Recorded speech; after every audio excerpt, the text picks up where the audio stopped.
श्री सत्यनारायण व्रत कथा प्रारंभ। सामग्री एवं पूजन विधि।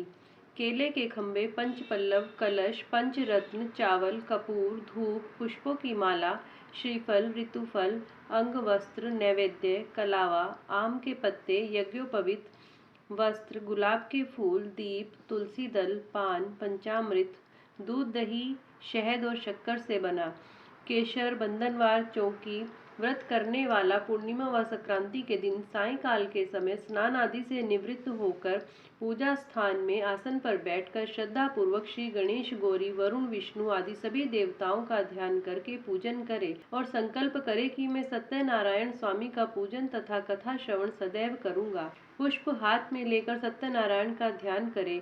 यज्ञोपवीत पुष्प, धूप, नैवेद्य आदि अर्पित कर स्तुति करे। हे भगवान, मैंने श्रद्धा पूर्वक फल, जल आदि सब सामग्री आपको अर्पण की है, इसे स्वीकार कीजिए। मेरा आपको बार बार नमस्कार है। इसके बाद श्री सत्यनारायण जी की कथा पढ़ें अथवा श्रवण करें। श्री सत्यनारायण भगवान की कथा। प्रथम अध्याय। व्यास जी ने कहा, एक समय नैमिषारण्य तीर्थ में शौनकादिक 88,000 ऋषियों ने पुराण वेता श्री सूत जी से पूछा, हे सूत जी, इस कलयुग में वेद विद्या रहित मनुष्यों को प्रभु भक्ति किस प्रकार मिलेगी तथा उनका उद्धार कैसे होगा। हे मुनिश्रेष्ठ, कोई ऐसा व्रत अथवा तप कहिए जिसके करने से थोड़े ही समय में पुण्य प्राप्त हो तथा मन वांछित फल भी मिले। ऐसी कथा सुनने की हमारी प्रबल इच्छा है। सर्वशास्त्र ज्ञाता श्री सूत जी ने कहा, हे वैष्णवों में पूज्य, आप सबने प्राणियों के हित की बात पूछी है। अब मैं उस श्रेष्ठ व्रत को आप लोगों से कहूँगा जिसे नारद जी ने श्री लक्ष्मी नारायण भगवान से पूछा था और श्री लक्ष्मीपति ने मुनि श्रेष्ठ नारद जी को बताया था।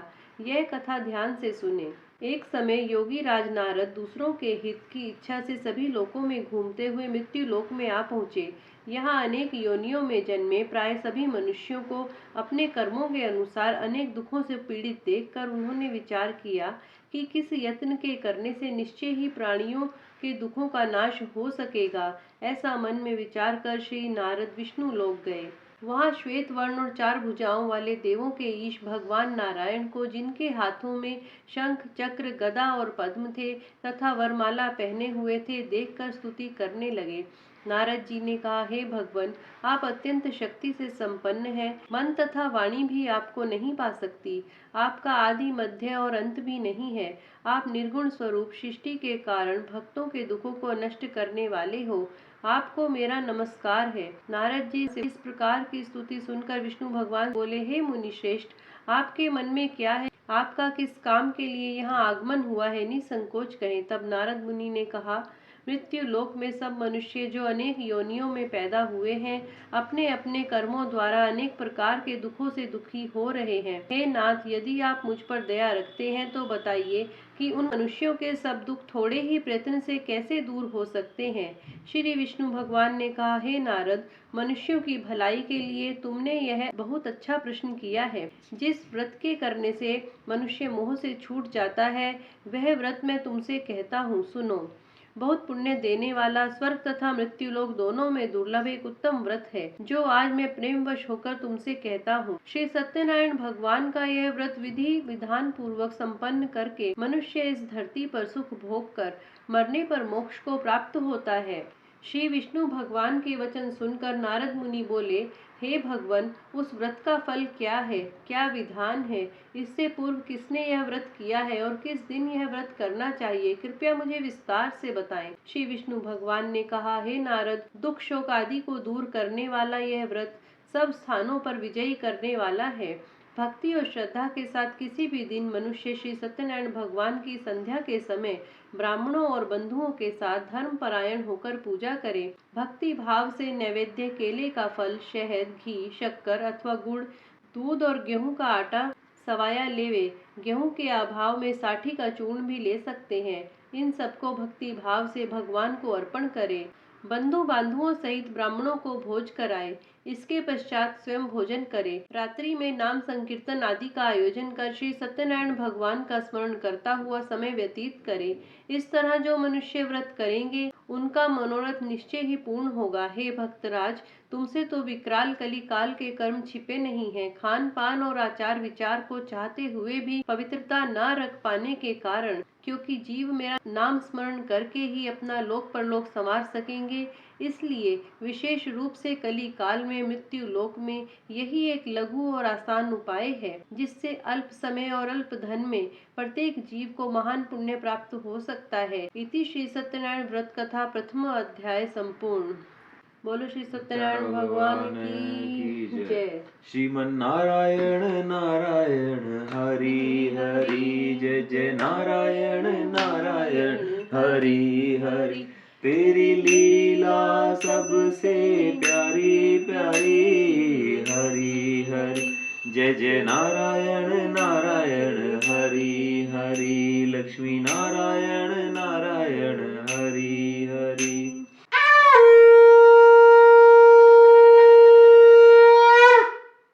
द्वितीय अध्याय।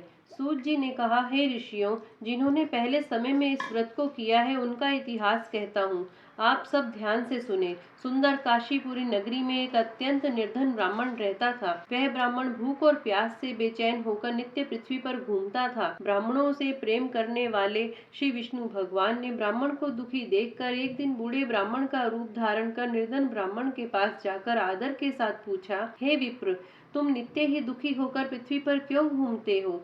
हे श्रेष्ठ ब्राह्मण, यह सब मुझको कहो, मैं सुनना चाहता हूँ। दरिद्र ब्राह्मण ने कहा, मैं निर्धन ब्राह्मण हूँ, भिक्षा के लिए पृथ्वी पर फिरता हूँ। हे भगवान, यदि आप इससे छुटकारा पाने का कोई उपाय जानते हो तो कृपया कर मुझे बताएं, मैं आपकी शरण में हूँ। वृद्ध ब्राह्मण का रूप धारण किए हुए श्री विष्णु भगवान ने कहा, हे ब्राह्मण, श्री सत्यनारायण भगवान मन वांछित फल देने वाले हैं, इसलिए तुम उनका पूजन करो, जिसके करने से मनुष्य सब दुखों से मुक्त हो जाता है।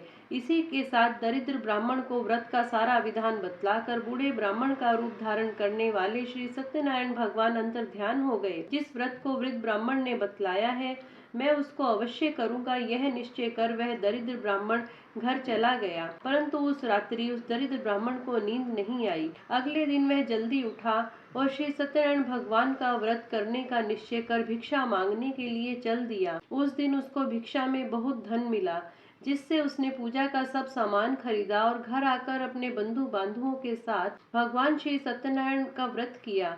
इसके करने से वह दरिद्र ब्राह्मण बहुत दुखों से छूटकर अनेक प्रकार की संपत्तियों से युक्त हो गया। उस समय से वह विप्र हर मास व्रत करने लगा। सत्यनारायण भगवान के व्रत को जो शास्त्र विधि के अनुसार श्रद्धा पूर्वक करेगा, वह सब पापों से छूटकर मोक्ष को प्राप्त होगा। आगे जो मनुष्य पृथ्वी पर श्री सत्यनारायण भगवान का व्रत करेगा, वह सब दुखों से छूट जाएगा। इस तरह नारद जी से सत्यनारायण भगवान का कहा हुआ यह व्रत मैंने तुमसे कहा। हे विप्रों, अब आप और क्या सुनना चाहते हैं, मुझे बताएं। ऋषियों ने कहा, हे मुनीश्वर, संसार में इस विप्र से सुनकर किस किसने इस व्रत को किया, हम सब सुनना चाहते हैं। इसके लिए हमारे मन में श्रद्धा है। श्री सूत जी ने कहा, हे मुनियों, जिस जिस प्राणी ने इस व्रत को किया है उन सबकी कथा सुनो। एक समय एक ब्राह्मण धन और ऐश्वर्य के अनुसार बंधु बांधवों के साथ अपने घर पर व्रत कर रहा था। उसी समय एक लकड़ी बेचने वाला बूढ़ा व्यक्ति वहां आया। उसने सिर पर रखा लकड़ियों का गट्ठर बाहर रख दिया और विप्र के मकान में चला गया। प्यास से दुखी लक्कड़हारे ने विप्र को व्रत करते देखा। वह प्यास को भूल गया। उसने विप्र को नमस्कार किया और पूछा, हे विप्र, आप यह किसका पूजन कर रहे हैं? इस व्रत को करने से क्या फल मिलता है, कृपया करके मुझे बताएं। ब्राह्मण ने कहा, सब मनोकामनाओं को पूरा करने वाला यह श्री सत्यनारायण भगवान का व्रत है। इनकी ही कृपा से मेरे यहाँ धन धान्य आदि की वृद्धि हुई है। विप्र से इस व्रत के बारे में जानकर वह लक्कड़हारा बहुत प्रसन्न हुआ। भगवान का चरणामृत ले और भोजन करने के बाद वह अपने घर को चला गया। अगले दिन लक्कड़हारे ने अपने मन में संकल्प किया कि आज गांव में लकड़ी बेचने से जो धन मिलेगा, उसी से भगवान सत्यनारायण का उत्तम व्रत करूंगा। यह मन में विचार कर वह लक्कड़हारा लकड़ियों का गट्ठर अपने सर पर रखकर जिस नगर में धनवान लोग रहते थे, ऐसे सुंदर नगर में गया। उस दिन उसे उन लकड़ियों का दाम पहले दिनों से चौगुना मिला। तब वह बूढ़ा लक्कड़हारा अति प्रसन्न होकर पके केले, शक्कर, शहद, घी, दूध, दही और गेहूं का चूर्ण इत्यादि श्री सत्यनारायण भगवान के व्रत की सभी सामग्री लेकर अपने घर आ गया। फिर उसने अपने बंधु बांधवों को बुलाकर विधि विधान के साथ भगवान का पूजन और व्रत किया। उस व्रत के प्रभाव से वह बूढ़ा लक्कड़हारा धन, पुत्र आदि से युक्त हुआ और संसार के समस्त सुख भोग कर बैकुंठ को चला गया। इति श्री सत्यनारायण व्रत कथा का द्वितीय अध्याय संपूर्ण। बोलो श्री सत्यनारायण भगवान की जय। श्रीमन्नारायण नारायण हरि हरि, जय जय नारायण नारायण हरि हरि। तेरी लीला सबसे प्यारी प्यारी, हरि हरि। जय जय नारायण नारायण हरि हरि, लक्ष्मी नारायण नारायण हरि हरि।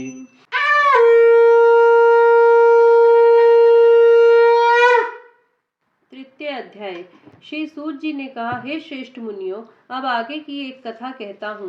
पूर्व काल में उल्कामुख नाम का एक महान बुद्धिमान राजा था। वह सत्य वक्ता और जितेंद्रिय था। प्रतिदिन देव स्थानों पर जाता तथा गरीबों को धन देकर उनके कष्ट दूर करता था। उसकी पत्नी कमल के समान मुख वाली और सती साध्वी थी। भद्रशिला नदी के तट पर उन दोनों ने श्री सत्यनारायण भगवान का व्रत किया। उस समय वहां साधु नामक एक वैश्य आया। उसके पास व्यापार के लिए बहुत सा धन था। वह वैश्य नाव को किनारे पर ठहराकर राजा के पास आया। राजा को व्रत करते हुए देखकर उसने विनय के साथ पूछा, हे राजन, भक्ति युक्त चित्त से यह आप क्या कर रहे हैं? मेरी सुनने की इच्छा है। कृपया आप यह मुझे भी बतलाइए। महाराज उल्कामुख ने कहा, हे साधु वैश्य, मैं अपने बंधु बांधवों के साथ पुत्रादि की प्राप्ति के लिए महाशक्तिमान सत्यनारायण भगवान का व्रत एवं पूजन कर रहा हूँ। राजा के वचन सुनकर साधु नामक वैश्य ने आदर से कहा, हे राजन, मुझे भी इसका सब विधान बताएं। मैं भी आपके कथनानुसार इस व्रत को करूंगा। मेरे भी कोई संतान नहीं है। मुझे विश्वास है इससे निश्चय ही मेरे भी संतान होगी। राजा से सब विधान सुन व्यापार से निवृत्त हो वह वैश्य आनंद के साथ अपने घर आया। वैश्य ने अपनी पत्नी से संतान देने वाले उस व्रत का समाचार सुनाया और प्रण किया कि जब मेरे संतान होगी तब मैं इस व्रत को करूंगा। साधु ने यह वचन अपनी पत्नी लीलावती से भी कहे। एक दिन उसकी पत्नी लीलावती आनंदित और सांसारिक धर्म में प्रवृत्त होकर श्री सत्यनारायण भगवान की कृपा से गर्भवती हो गई। 10वें महीने में उसने एक सुंदर कन्या को जन्म दिया। दिनों दिन वह कन्या इस तरह बढ़ने लगी जैसे शुक्ल पक्ष का चंद्रमा बढ़ता है। कन्या का नाम कलावती रखा गया। तब लीलावती ने मीठे शब्दों में अपने पति को स्मरण दिलाया कि आपने जो भगवान का व्रत करने का संकल्प किया था, अब आप उसे पूरा करिए। साधु वैश्य ने कहा, हे प्रिय, मैं कन्या के विवाह पर इस व्रत को करूंगा। इस प्रकार अपनी पत्नी को आश्वासन दे वह व्यापार करने चला गया। कलावती पितृगृह में वृद्धि को प्राप्त हो गई। लौटने पर साधु ने जब नगर में सखियों के साथ अपनी पुत्री को खेलते देखा तो दूत को बुलाकर कहा कि उसकी पुत्री के लिए कोई सुयोग्य वर देखकर लाए। साधु नामक वैश्य की आज्ञा पाकर दूत कंचन नगर पहुंचा और खोज कर और देखभाल कर वैश्य की लड़की के लिए एक सुयोग्य वणिक पुत्र ले आया। उस सुयोग्य लड़के को देखकर साधु नामक वैश्य ने अपने बंधु बांधुओं सहित प्रसन्न चित्त होकर अपनी पुत्री का विवाह उसके साथ कर दिया। दुर्भाग्य से वह विवाह के समय भी सत्यनारायण भगवान का व्रत करना भूल गया। इस प्रकार श्री भगवान क्रोधित हो गए। उन्होंने वैश्य को श्राप दिया कि तुम्हें दारुण दुख प्राप्त होगा। अपने कार्य में कुशल साधु नामक वैश्य अपने जमाता सहित नावों को लेकर व्यापार के लिए समुद्र के समीप स्थित रत्नसारपुर नगर में गया। दोनों ससुर जमाई चंद्रकेतु राजा के उस नगर में व्यापार करने लगे। एक दिन भगवान सत्यनारायण की माया से प्रेरित एक चोर राजा का धन चुराकर भागा जा रहा था। राजा के दूतों को अपने पीछे वेग से आता देखकर चोर ने घबराकर राजा के धन को वहीं नाव में चुपचाप रख दिया जहां वे ससुर जमाई ठहरे हुए थे और भाग गया। जब दूतों ने उस साधु वैश्य के पास राजा के धन को रखा देखा तो ससुर जमाता दोनों को बांधकर ले गए और राजा के समीप जाकर बोले, हम ये दो चोर पकड़ कर लाए हैं, देखकर आज्ञा दें। तब राजा ने बिना उनकी बात सुने ही उन्हें कारागार में डालने की आज्ञा दे दी। इस प्रकार राजा की आज्ञा से उनको कठिन कारावास में डाल दिया गया तथा उनका धन भी छीन लिया गया। सत्यनारायण भगवान के श्राप के कारण साधु वैश्य की पत्नी लीलावती व पुत्री कलावती भी घर में बहुत दुखी हुई। उनके घर में रखा धन चोर चुरा कर ले गए। शारीरिक व मानसिक पीड़ा तथा भूख प्यास से अति दुखित हो भोजन की चिंता में कलावती कन्या एक ब्राह्मण के घर गई। उसने ब्राह्मण को श्री सत्यनारायण भगवान का व्रत करते देखा। उसने कथा सुनी तथा प्रसाद ग्रहण कर रात को घर आई। माता ने कलावती से पूछा, हे पुत्री, तू अब तक कहाँ रही व तेरे मन में क्या है? कलावती बोली, हे माता, मैंने एक ब्राह्मण के घर श्री सत्यनारायण भगवान का व्रत होते देखा है। कन्या के वचन सुनकर लीलावती ने सत्यनारायण भगवान के पूजन की तैयारी की। उसने परिवार और बंधुओं सहित श्री सत्यनारायण भगवान का पूजन व व्रत किया और वर मांगा कि मेरे पति और दामाद शीघ्र ही लौट आए। साथ ही प्रार्थना की कि हम सब का अपराध क्षमा करो। श्री सत्यनारायण भगवान इस व्रत से संतुष्ट हो गए। उन्होंने राजा चंद्रकेतु को स्वप्न में दर्शन देकर कहा, हे राजन, जिन दोनों वैश्यों को तुमने बंदी बना रखा है वे निर्दोष हैं। उन्हें प्रातः ही छोड़ दो। उनका सब धन जो तुमने ग्रहण किया है लौटा दो, अन्यथा मैं तेरा धन, राज्य, पुत्र आदि सब नष्ट कर दूंगा। राजा से ऐसे वचन कहकर भगवान अंतर ध्यान हो गए। प्रातःकाल राजा चंद्रकेतु ने सभा में सबको अपना स्वप्न सुनाया और सैनिकों को आज्ञा दी कि दोनों वणिक पुत्रों को कैद से मुक्त कर सभा में लाया जाए। दोनों ने आते ही राजा को प्रणाम किया। राजा ने कोमल वचनों में कहा, हे महानुभावों, तुम्हें भाविवश ऐसा कठिन दुख प्राप्त हुआ है। अब तुम्हें कोई भय नहीं है, तुम मुक्त हो। इसके बाद राजा ने उनको नए नए वस्त्र आभूषण पहनवाए तथा उनका जितना धन लिया था उससे दूना लौटाकर आदर से विदा किया। दोनों वैश्य अपने घर को चल दिए। इति श्री सत्यनारायण व्रत कथा का 3 अध्याय संपूर्ण। श्रीमन नारायण नारायण हरि हरि, जय जय नारायण नारायण हरि हरि। प्रभु के नाम का पारस जो छू ले वो हो जाए सोना, वो जाए सोना। 2 अक्षर का शब्द हरि है लेकिन बड़ा सलोना। तूने संकट टाले भारी भारी, हरि हरि, जय जय नारायण नारायण हरि हरि।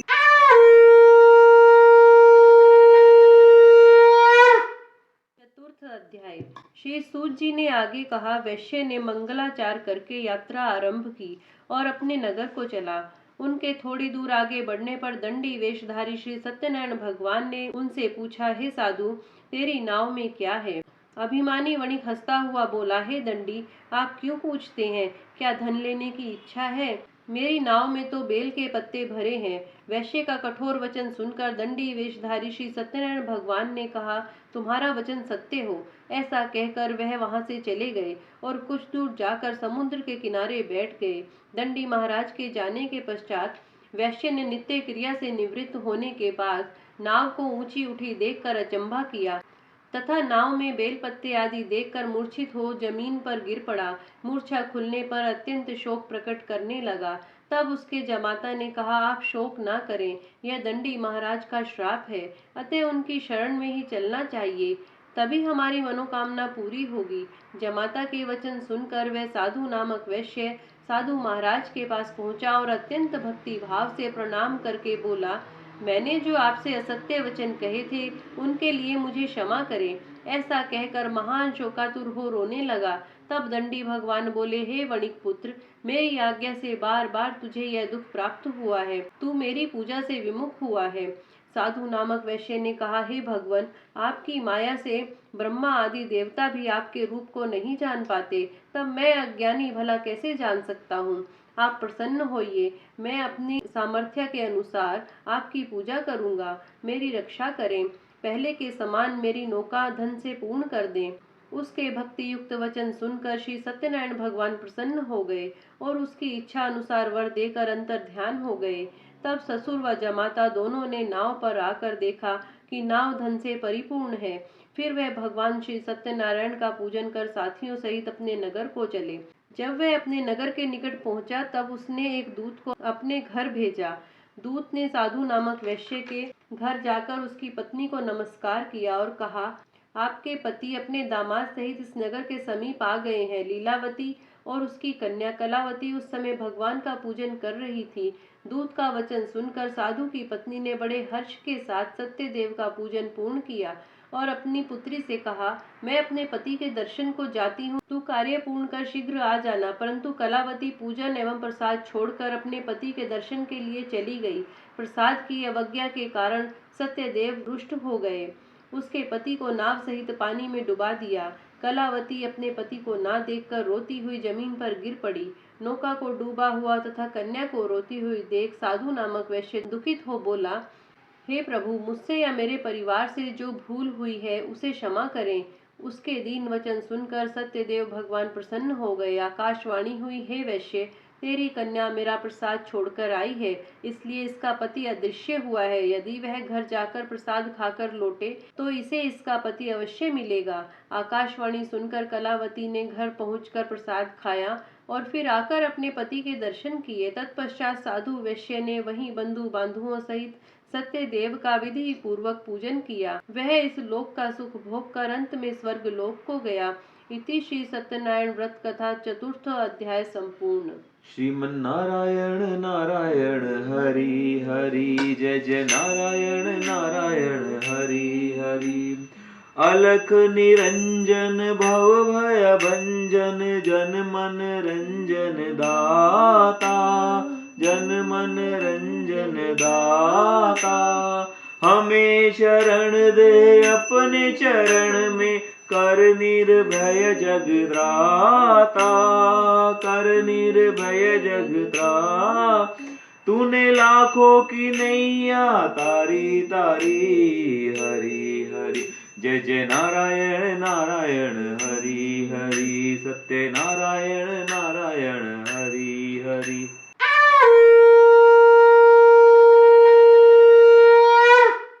पंचम अध्याय। श्री सूत जी ने आगे कहा, हे ऋषियों, मैं एक और भी कथा कहता हूँ, सुनो।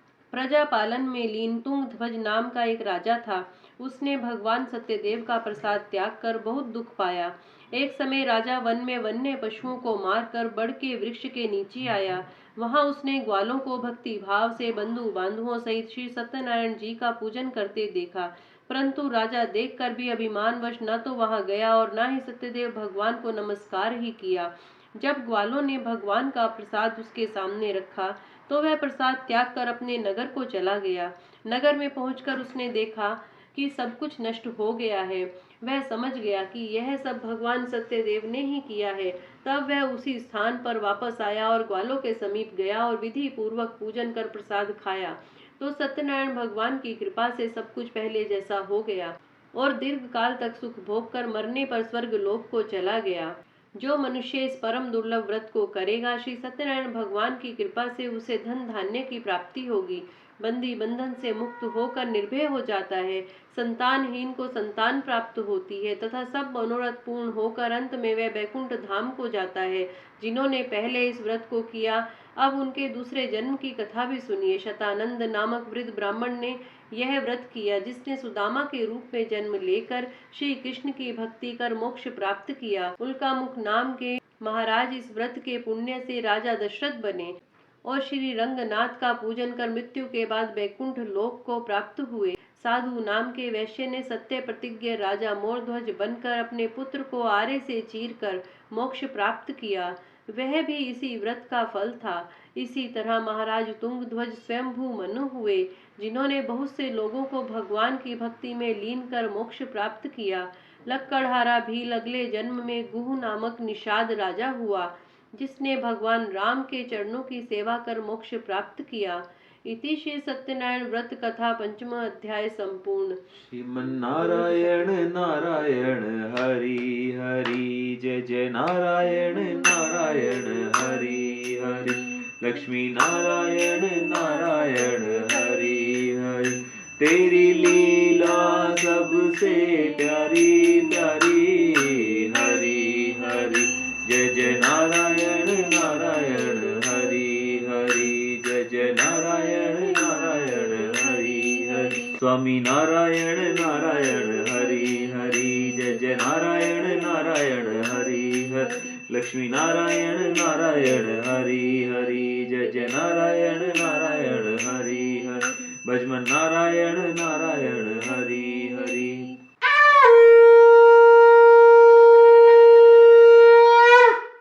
बोलिए सत्यनारायण भगवान की जय।